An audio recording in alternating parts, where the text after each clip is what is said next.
So generally media is accused of being biased.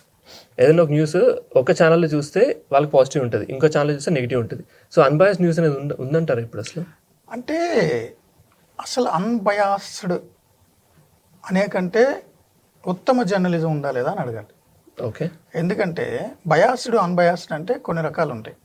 ఇప్పుడు పార్టీల పరంగా చూస్తే ఆ పార్టీ చేసిన తప్పుల్ని మనం కనుక స్టోరీ చేస్తే ఆ పార్టీ అభిమానులకి కోపం వస్తుంది. అవును. నేను ప్రత్యర్థి పార్టీకి అంటగట్టేసి నేను బయాస్డ్ అంటారు. వైస్ వెర్సా ఇటు చేసామనుకో వాళ్ళు అంటారు. ఇప్పుడు అన్బయాస్డ్గా ఉండడం కూడా తప్పే. కొన్ని కారణాలు నేను మీకు చెప్తా. ఓకే. ఇప్పుడు స్వాతంత్రోద్యమం జరుగుతుంది. బ్రిటిష్ వాళ్ళని ఎల్లగొట్టడానికి మన దేశంలో ఉన్న పౌరులు ప్రాణాలు ఉంటారు. చాలామంది కాల్పులో చనిపోయారు. భగత్ సింగ్ లాంటి వాళ్ళని ఉరిశిక్ష చేశారు. అల్లూరి సీతారామరాజు లాంటి వాళ్ళని కాల్చి చంపేశారు.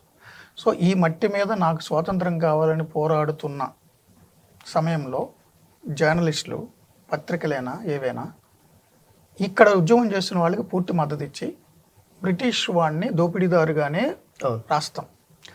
అన్బయాస్డ్గా ఉండమని అడిగి ఇక్కడ ఇండియన్ ఫ్రీడమ్ ఫైటర్ని ఇక్కడ బ్రిటిష్ వాడిని కూర్చోబెట్టి అన్బయాస్డ్ ఉంటే మీరు చెప్పండి అంటే ఈ జర్నలిజానికి అసలు ఏమన్నా పర్పస్ ఉందా, మీనింగ్ ఉందా?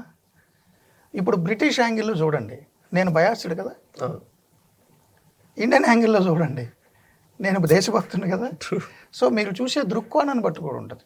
ఇప్పుడు గవర్నమెంట్ ఉంది, ప్రభుత్వం తన చేతిలో అపరిమితమైన అధికారాలు ఉన్నాయి కాబట్టి తనని ప్రశ్నించే ప్రతి ఒక్కరిని అణిచేస్తూ ఉంటుంది. అణిచేస్తున్నప్పుడు నేను మాట్లాడాలి కదా. నేను మాట్లాడితే ఆ ప్రభుత్వానికి సంబంధించిన పార్టీ కానీ ఆ నాయకుడికి సంబంధించిన సామాజిక వర్గం వాళ్ళు కానీ నన్ను బయాస్డ్ అంటారు, ప్రత్యర్థి రాజకీయ పార్టీకి అంటగడేస్తారు. ట్రూ.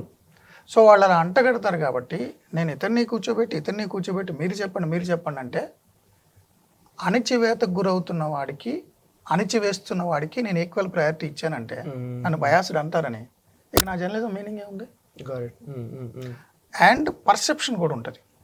సంస్కృతి, మనం చదువుకున్న చదువు, మనకు చూసే కోణాన్ని బట్టి ఉంటుంది. ఇప్పుడు సపోజ్ రైతులు మద్దతు ధరల కోసం ధర్నా చేస్తున్నారు. వాళ్ళు పంట పనులు వదులుకొని, పొలం పనులు వదులుకొని, పంట కళ్ళాల మీద ఉండగానే వదిలి ర్యాలీ తీస్తున్నారు రాజధానికి. తీస్తున్నప్పుడు అక్కడ ఏదో రప్చర్ జరిగింది, పోలీసులు లాఠీచార్జి బాష్పోయారు.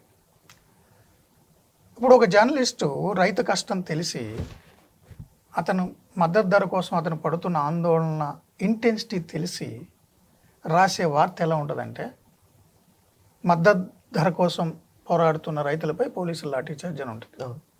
ఇప్పుడు గవర్నమెంట్ కంట్రోల్లో ఉన్న మీడియా లేదు గవర్నమెంట్ అధీనంలో ఉన్న మీడియా ఆర్గనైజేషన్స్ ఎలా రాస్తాయి?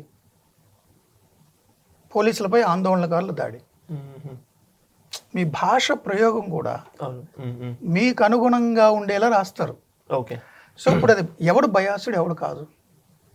ఇప్పుడు నేను రైతుల కష్టాలు తెలిసిన వ్యక్తిగా రైతుల మీద పోలీసులు దాడి, బాష్పవాయు ప్రయోగం అని రాశాను అనుకో, నేను చదువుకున్న చదువు, నేను రైతువారి గ్రామాల నుంచి వచ్చి రైతులు పడుతున్న కష్టాలు తెలిసి ఈ పర్టికులర్ ఆందోళనలు ఎందుకు చేస్తున్నారో తెలిస్తే నేను అలా రాస్తా.